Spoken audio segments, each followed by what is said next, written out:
Welcome to the Leaderboard, where we talk about what's going on in the world of esports. I'm Meg Turney, and joining me, as always, my co-host, Mr. Jared Wynne from the Daily Dot. Over there. Right. It's you. Yeah, that's me.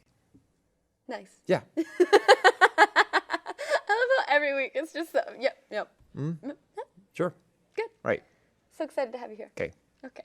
The latest League Championship Series split got underway this weekend. Some of the biggest teams in both North America and Europe absorbed losses, but there were a few squads who managed to go unbeaten, including Counterlogic Gaming and Fnatic. Let's talk about who was most impressive, and maybe it's those two teams. Certainly Counterlogic Gaming, because it's the second golden age. We had a golden age in the previous split, and then they kind of got crashed and burned in the playoffs, and was like, oh, well, maybe not so much. But now this is the true golden age, right? For sure. I saw your tweet, your little snarky tweet. This time around, it's definitely going to work out. I think top 4 worlds, guaranteed, right now.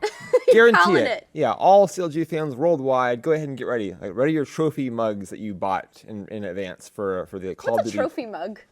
For the Call of Duty, for the Counterlogic Gaming trophy mug? Yeah, what's a trophy mug? It's like a mug in the shape of a trophy. Oh. A celebratory mug. I've never seen a trophy mug before. Yeah, imagine like how they drink beer like out of the giant trophies. Well, it's like a smaller one like that.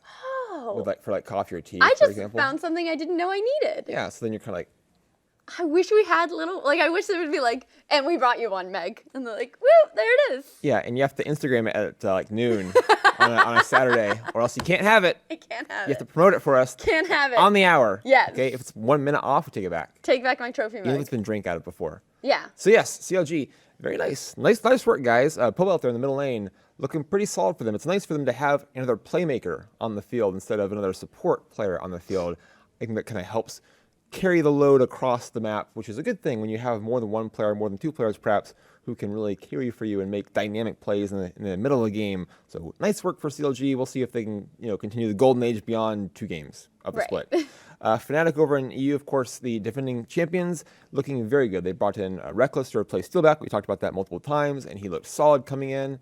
Just a really solid, mechanical, efficient play from him. Fnatic looks to be by far the dominant team in Europe, and really perhaps the best team in the West today, which is, it makes sense. They look like the best team in the West at MSI, so for them to now look like it here in this EU split, we would think that'd be the case. Origin also 2-0.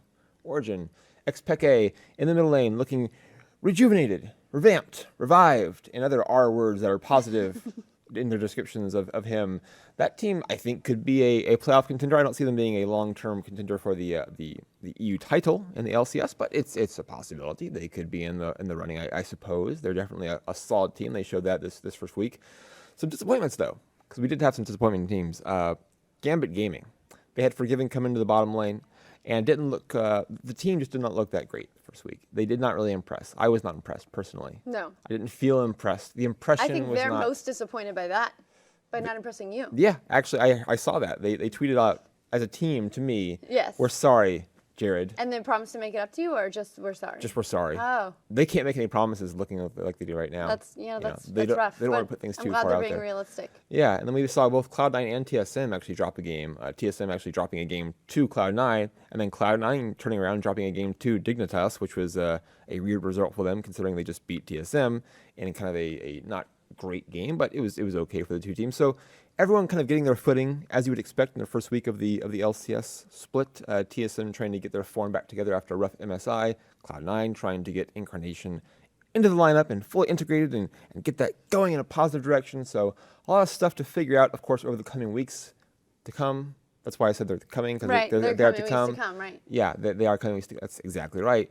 But, and TDK looked terrible with 3 substitute players, as we'd expect them to. That's kind of my highlight of the first week, is a team that had 3 substitutes looked bad. Imagine that. Could you believe it? Rough and unexpected breakdown analysis here on the leaderboard. Right. The team that was more than half substitutes looked poor. Right. Yeah. Good. You heard it here first. I'm sure no one else has made that observation until now. Yeah, no, we got it. We got you covered here. Excellent. All right, let's move on. The X Games is coming up this week, and will feature not 1, but 2 esports events. We're taking over your sports, bitches. The first will be a Dota 2 competition featuring many of the best Dota teams in the West, while the second is a Call of Duty tournament that's actually serving as the playoffs for the MLG Pro League. Now, Optic Gaming has been the dominant Call of Duty team. Can anyone stop them? No. No one can stop him. No. It's like Godzilla, you know. Other monsters can come into the screen and kind of attack him and play around with him, you know, but no one can actually stop him. He's going to come back. Even if he loses the big movie, he's going to come back the next movie. Like they lost at Call of Duty World Championship, right? They lost in the big event. This could be another one where they fall on their faces, though. It could be, but I don't think so. Yeah. They seem to have solidified things. Karma's now in the lineup and playing well for them. It's just a really solid team. They have arguably, you know, 4 top 10 players in the world. When you have that together and the team coalesces and you've got some decent chemistry between those players, it makes sense that you would be nigh unbeatable, and they are close to unbeatable. They can be taken down. We have some good teams here. FaZe in particular looks solid. Elevate as a challenger. Denial has proven themselves to be a good team. They won the big championship event that Optic Gaming was not able to win. Right. So those teams are in the running. TCM Gaming actually coming in with a lot of momentum behind them. They had a nice little run at the end. They're a team from over in Europe and Great Britain in particular who came to the MLG Pro League to try to make hay here, and they almost didn't make the playoffs. But then at the very end, they powered through, Meg. They had a nice streak of wins just in the season. So momentum coming in here, and we know how popular and important momentum is. Yes. That means the whole thing. That means everything. How you actually play, the tactics and your skill don't really matter a lot when it compared to momentum. Right. The big M word is what gets you. It's what gets you titles. That's what it is. And the cash prizes and the money and the wealth and the fame and the girls and the boys. You know, that's what All gets of you it. all those things. Yeah. Momentum. And the trophy mugs. Yes, It's the M word. it is. What about the Dota tournament?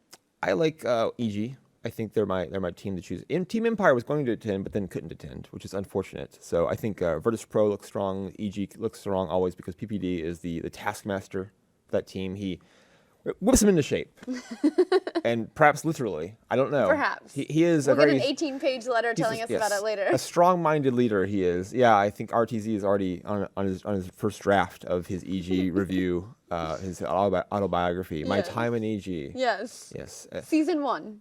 For professional Dota 2 players, the autobiographies start coming out around 20 years old age. So he's got to work on it a little bit more, but then he's going to have a big release. It's going to be fantastic. Then he's ready. Yeah. All right, I want to talk about my favorite story this week. Twitch serves as a primary hub for streaming for competitive games, of course, and the streaming platform recently made a big announcement, a clarification, their words, not mine, that adults-only games would not be allowed on users' channels. The timing of the announcement has pretty much everyone looking at Hatred, which came out yesterday, and received, of course, the adults-only rating. Let's talk about why people are making this connection. Well, because it came out right before Hatred came out. It's a pretty obvious thing to yeah. say. But I first want to talk about this idea that it's a rule clarification. It's a change. They were going game by game. Now they're saying it's blanket, no adults only. It's a change. Well, they always clarify the rules. That's what they always use that word. like I was like, it's a clarification. When the cleavage rule, if you will, was introduced, it's like, oh, we're clarifying that you can't just like have your boobs out all the time on the show. Which, by the way, PS did nothing. Yeah, it was boobs just all over yeah, Twitch boobs are still all over the place. You know, just boobs. Oh yeah. You can't fire a e-gun without hitting a pair of boobs. Absolutely. But I don't know if there was like someone they brought in, a consultant maybe, who was like, let's use the word clarify. Makes people feel better. Yeah, maybe. Does it? I don't know. Do you feel better about it? I think people think, oh, well, it's not a change. It's already there. They're just clarifying it. And they do this? They do this a lot. Oh, that I sounds do this good. a lot in my daily Thanks, life. Twitch. That sounds great. Yes. Yeah. So, it's a change. I don't know. Yeah, it is a change. Yeah, it's a change for them. So they want to have no adults-only titles here. Right. That means we won't get to experience the joys of we had a game we found out was listed here. Water Chamber, the Forbidden, Water Closet, the Forbidden Chamber. Oh. Yeah, does that sound? It's adults only? That's not the right reaction to what I just said, I don't think, what you just did. It's a bathroom, but it's forbidden. Yeah, so what would is it a violent game that makes it adults only? I'm not so sure about that. I think it's sexual. Yeah, probably. Which is why I said ooh. Yeah. Are you surprised by me oohing a sexual game? No, that you are maybe the one that's called like Water Closet, the Forbidden Chamber. I mean, what makes it forbidden exactly? I'm ready to find out. Wink. Let's talk about Hatred. It's a good Let's Play. Not Let's Play anymore, perhaps on YouTube. No, not on Twitch. Not on Twitch. So you have Hatred, the mass murder simulator. The second only game to have no sexual content to be given an adults only. It is. I had it compared to me to Grand Theft Auto. I guess the difference is that GTA is a non-linear experience. You can kind of do whatever you want to do, including perhaps murder a bunch of people with a rocket launcher, for example. And Hatred, it's a linear experience where the entire point of the game is to just go on a murdering spree, I guess. Right. But what was interesting about Twitch's rule change is that they said if it's rated adults only in the US or an equivalent rating in another country, Australia rates GTA 5 as 18 plus, which is an adults-only rating. I believe they clarified that they're going by They're US. clarifying the clarify? Yes, I believe they clarified. I saw this, I think, in I don't want to say the publication because I'm not sure which one it was actually, but I think I saw a clarification that it depends on the US rating, and that there's also a thing where, like, if you can use the mature version of the game if there's also an AO version. So, for example, San Andreas, there's a talk about GTA San Andreas no longer being allowed because Hot Coffee made it adults only at one point. But as long as you're playing the right version of the game, you can still stream on Twitch. It seems like they were like, we're clarifying to make things easier for our streamers, but we're also convoluting the rules a little bit. So now really, let's I just think clarify it's more about like not wanting to have that kind of negative attention, and they're just kind of putting out a blanket rule here. It's like not only can we ban hatred from being streamed, we can also ban any game in the future that might be like this. Right. And it's kind of a strange thing that we have this stuff with the competitive gaming platform that is Twitch, but it shows how they're trying to expand further and further. They now have music channels, of course. Right. I actually subscribe to a piano player who does different game medleys just off the top of his head. He improvises them.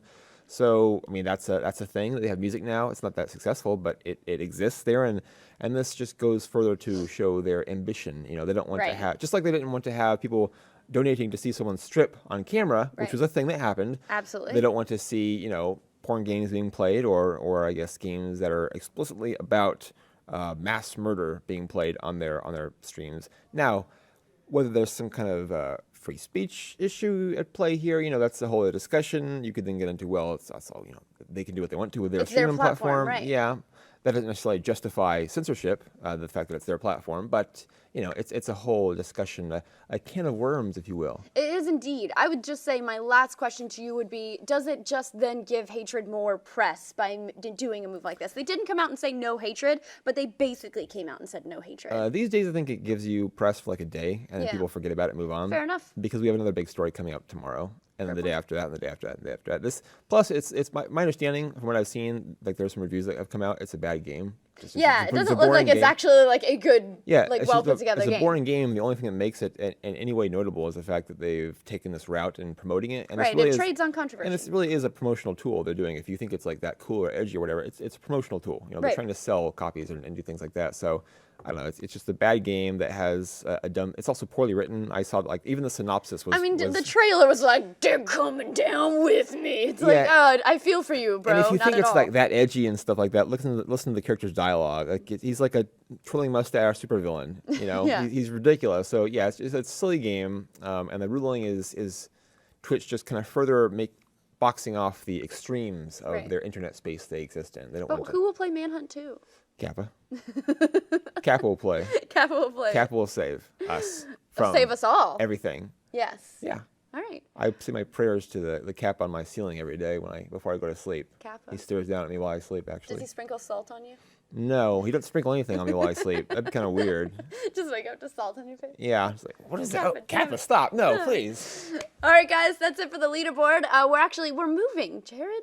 How exciting. Did you get your box ready? Yeah, this table, it's so fucking heavy. I tried to flip it one time. Now I got to move it. That's awful. We got it. We're hiring movers. Oh, I don't have to do it myself? No, you don't have to do it yourself. Wow. The luxuries of this. The YouTubes. Of the YouTubes. Wow, thanks, YouTube. Yay! So we will be on the Daily Dots YouTube channel from now on. You can check them out, youtube.com/. We'll have a link right here for you to visit. How about that? Click on the Just click it. Through the power of technology, I present to you a red box with text in it. Or search daily.esports. That also works. Our new YouTube channel with new content. I could probably stop doing this. I'm not actually. No, just keep doing it. I have to float it up. Come on, step here. It's not gonna float. I'm sorry. Is it even here anymore? No, Where'd you go? No, come back. Oh.